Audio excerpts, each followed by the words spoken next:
Prince Caspian by C.S. Lewis.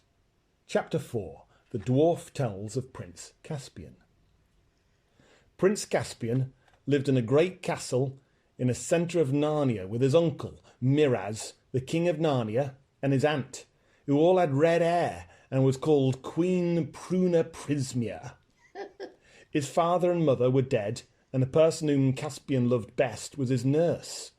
And there, being a prince, he had wonderful toys which would do almost anything but talk.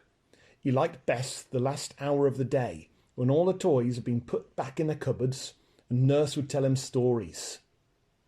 He did not care much for his uncle or his aunt, but about twice a week his uncle would send for him, and they would walk up and down together for half an hour on the terrace on the south side of the castle. One day, while they were doing this, the king said to him, "Well, boy, we must soon teach you to ride and to use a sword. You know that your aunt and I have no children, so it looks like you might have to be king when I'm gone. How shall you like that, eh?" "I don't know, uncle," said Caspian. "Don't know, eh?" said Miraz. "Why, I should like to know what more anyone could wish for." "All the same, I do wish," said Caspian. "What do you wish?" asked the king. I wish I could have lived in the old days," said Caspian. He was only a very little boy at the time. Up till now, King Miraz had been talking in the tiresome way that grown-ups have, which makes it quite clear that they are not really interested in what you are saying. But suddenly now he gave Caspian a very sharp look. "Hey, what's that?" he said. "What old days do you mean?" "Oh, don't you know, uncle?" said Caspian. "When everything was quite different, when all the animals could talk, and there were nice people who lived in the streams and the trees, naiads and dryads they were called, and there were dwarfs, and there were lovely little fauns in the woods. They had feet like goats, and—" "That's all nonsense. For babies," said the king sternly. "Only fit for babies, do you hear? You're getting too old for that sort of stuff. At your age, you ought to be thinking about battles and adventures, not fairy tales." "Oh, but there were battles and adventures in those days," said Caspian. "Wonderful adventures. Once there was a white witch, and she made herself queen of the whole country, and she made it so that it was always winter. And then 2 boys and 2 girls came from somewhere, and so they killed the witch, and they were made kings and queens of Narnia, and their names were Peter and Susan and Edmund and Lucy. And so they reigned for ever so long, and everyone had a lovely time, and it was all because of Aslan." "Who's he?" said Miraz. And if Caspian had been very little older, the turn of his uncle's voice would have warned him that it would have been wiser to shut up. But he babbled on. "Oh, don't you know?" he said. "Aslan is a great lion who comes from over the sea." "Who has been telling you all this nonsense?" said the king in a voice of thunder. Caspian was frightened and said nothing. "Your Royal Highness," said King Miraz, letting go of Caspian's hand, which he had been holding up until now, "I insist on being answered. Look me in the face. Who has been telling you this pack of lies?" Nurse," faltered Caspian, and burst into tears. "Stop that noise," said his uncle, taking Caspian by the shoulders and giving him a shake. "Stop it, and never let me catch you talking, or thinking either, about those silly stories again. There never were kings and queens. How could there be 2 kings at the same time? And there's no such person as Aslan. There's no such things as lions. And there never was a time when animals could talk. Do you hear?" "Yes, uncle," sobbed Caspian. "Then let's have no more of it," said the king. Then he called to one of the gentlemen in waiting, who at once was standing in the far end of the terrace, and said in a cold voice, "Conduct his Royal Highness to his apartments, and send his Royal Highness nurse to me at once." Next day, Caspian found what a terrible thing he had done. for nurse had been sent away without him being allowed to say goodbye to him, and he was told he was to have a tutor.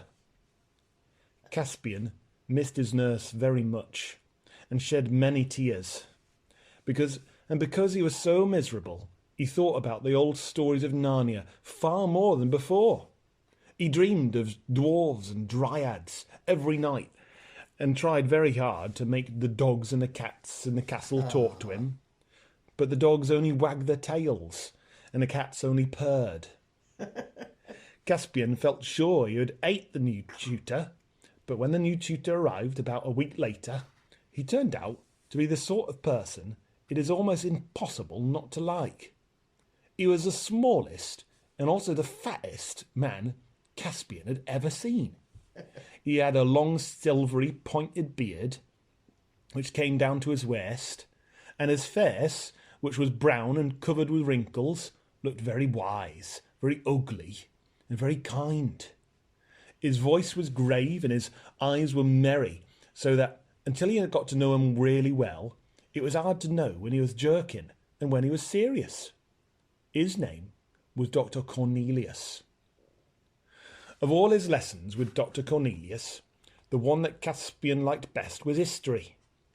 Up till now, except for Nurse's story, he had known nothing about history of Narnia, and was very surprised to learn that royal family were newcomers in the country. "It was your Highness ancestor Caspian the First," said Dr. Cornelius, "who first conquered Narnia and made it his kingdom. It was he who brought all your nation into the country. You are not native Narnians at all. You are Telmarines. That is, you came from the land of Telmar beyond the far western mountains. That is why Caspian the First is called Caspian the Conqueror." "Please, Doctor," asked Caspian one day, "who lived in Narnia before we all came here out of Telmar?" "No men, or very few, lived in Narnia before the Telmarines took it," said Dr. Cornelius. "Then who did my great-great-grandcestors conquer?" "Whom, not who, your Highness," said Dr. Cornelius. "Perhaps it is time to turn from history to grammar." "Oh, please, not yet," said Caspian. "I mean, wasn't there a battle? Why is he called Caspian the Conqueror if there was nobody to fight with him?" "I said there were very few men in Narnia," said the doctor, looking at the little boy with very strangely, though through his great spectacles. For a moment Caspian was puzzled, and then suddenly his heart gave a great leap. "Do you mean," he gasped, "that there were other things? Do you mean that it was like in the stories? Was there—" "Hush," said Dr. Cornelius, laying his head very close to Caspian's. "Not a word more. Don't you know your nurse was sent away for telling you stories about old Narnia? The king doesn't like it. If he found me telling you secrets, you'd be whipped, and I should have my head cut off." "Oh." "But why?" asked Caspian. "It is high time we turned to grammar now," said Dr. Cornelius in a loud voice. "Will your Royal Highness be pleased to open Pulverentius Siccus the Fourth page of his grammatical garden, or the arbour of Acadence pleasantly opened to the tender wits?" After that, it was all nouns and verbs till lunchtime. But I don't think Caspian learned much. He was too excited. He felt sure that Dr. Cornelius would not have said so much, unless he meant to tell him more sooner or later. In this he was not disappointed. A few days later, his tutor said, "Tonight I'm going to give you a lesson in astronomy. At the dead of night, two noble planets, Tava and Alambil, will pass within 1 degree of each other. Such a conjunction has not occurred in 200 years, and your Highness will not live to see it again. It will be the best if you go to bed a little earlier than usual. When the time of the conjunction draws near, I will come and wake you." This didn't seem to have nothing to do with old Narnia, which is what Caspian really wanted to hear about, but getting up in the middle of the night is always interesting, and he was moderately pleased. When he went to bed that night, he thought at first he would not be able to sleep, but soon he dropped off, and it seemed only a few minutes before he felt someone gently waking him. He sat up in bed and saw the room was full of moonlight. Dr. Cornelius, muffled in an hooded robe and holding a small lamp in his hand, stood by the bedside. Caspian remembered at once what they were going to do. He got up, put on some clothes, and although it was summer night, he felt colder than he had expected, and it was quite glad when Doctor wrapped in a robe like his own and gave him a pair of warm, soft buskins for his feet. A moment later, both muffled so they could hardly be seen in the dark corridors, and both shod so they made almost no noise, master and pupil left the room. Caspian followed the doctor through many passages and up several staircases, and at last through a little door into a turret. They came out upon the leads. On one side were the battlements, on the other side a steep roof. Below them, all shadowy and shimmery, the castle gardens. Above them, stars and moon. Presently, they came to another door, which led to the great central tower of the whole castle. Dr. Cornelius unlocked it and began to climb the dark, winding stair of the tower. Caspian was becoming excited. He had never been allowed up the stair before. It was long and steep, but when they came out on the roof of the tower and Caspian got his breath, he felt that it had all been worth it. Away on his right he could see, rather indistinctly, the western mountains. On his left was a gleam of the great river, and everything was so quiet they could hear the sound of the waterfall at Beaver's Dam a mile away. There were no difficulty in picking out the two stars they had come to see. They hung rather low in the southern sky, almost as bright as two little moons, and very close together. "Are they going to have a collision?" he asked in an awestruck voice. "Nay, dear prince," said the doctor, and he too spoke in a whisper. "The great lords of the upper sky know the steps of their dance far too well for that. Look well upon them. Their meeting is fortunate and means some great good for the sad realm of Narnia. Tava, the lord of victory, salutes Alambil, the lady of peace. They are just coming to their nearest." "It's a pity the tree gets in the way," said Caspian. "We'd really better see from the west tower, though it's not so high." Dr. Cornelius said nothing for about 2 minutes, but stood with his eyes fixed on Tava and Alambil. Then he drew a deep breath and turned to Caspian. "There," he said, "you have seen what no man alive has seen, nor will see again. You are right. We should have seen it even better from a smaller tower. I brought you here for another reason." Caspian looked up at him, but the doctor's hood concealed most of his face. "The virtue of this tower," said Dr. Cornelius, "is that we have 6 empty rooms beneath us, and a long stair, and the door at the bottom of the stair is locked. We cannot be overheard." "Are you going to tell me what you wouldn't tell me the other day?" said Caspian. "I am," said the doctor.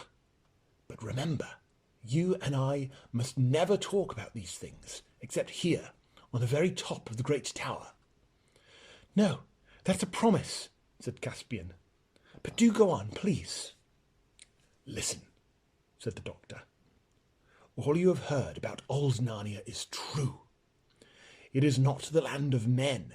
It is the country of Aslan, the country of the waking trees and visible naiads, and of fauns and satyrs and dwarves and giants, of gods of the centaurs, of talking beasts. It was against these that the first Caspian fought. It is you Telmarines who silenced the beasts and the trees and the fountains, who killed and drove away the dwarves and the fauns, and are now trying to cover up even memory of them. The king does not allow them to be spoken of." "Oh, I do wish We hadn't, said Caspian, and I am glad it was all true, even if it is all over. Many of your race wish that in secret, said Dr. Cornelius. But, Doctor, said Caspian, why do you say my race? After all, I suppose you're a Telmarine too. Am I? Said the doctor. Well, you're a man, anyway, said Caspian. Am I? Repeated the doctor, in a deeper voice, at the same moment throwing back his hood so that Caspian could see his face clearly in the moonlight. All at once, Caspian realised the truth and felt he ought to have realised it long before. Dr. Cornelius was so small and so fat, and had such a very long beard. Two thoughts came into his head at the same moment. One was a thought of terror. He's not a real man after all. He's a dwarf, and he's brought me up here to kill me. The other was sheer delight. There are real dwarves still, and I've seen one at last. So, you've guessed it in the end, said Dr. Cornelius, or guessed it nearly right. I'm not pure dwarf. I have human blood in me too. Many dwarves escaped in the great battles and lived on, shaving their beards and wearing high-heeled shoes and pretending to be men. They have mixed with your Telmarines. I am one of those, only a half-dwarf. And if any of my kindred, the true dwarves, are still alive anywhere in the world, doubtless they would despise me and call me a traitor. But never in all these years have we forgotten our own people and all the other happy creatures of Narnia and the long-lost days of freedom. I'm sorry, Doctor, said Caspian. It wasn't my fault, you know. I'm not saying these things in blame of you, dear Prince, answered the doctor. You may well ask why I say them at all. But I have two reasons. Firstly, because my old heart has carried these secret memories so long that it aches with them, and I would burst if I did not whisper them to you. But secondly, for this, that when you become king, you may help us. For I know that you also, Telmarine though you are, love the old things. I do, said Caspian. But how can I help? You can be kind to the poor old remnants of the dwarf people like myself. You can gather learned magicians and try to find a way of wakening the trees once more. You can search through all the nooks and the wild places of the land to see if any fauns or talking beasts or dwarves are perhaps alive in hiding. Do you think there are any? asked Caspian eagerly. I don't know, said the doctor with a deep sigh. Sometimes I'm afraid there can't be. I've been looking for traces of them all my life. Sometimes I have thought I heard a dwarf drum in the mountains. Sometimes at night in the woods I thought I had caught a glimpse of fauns and satyrs dancing a long way off.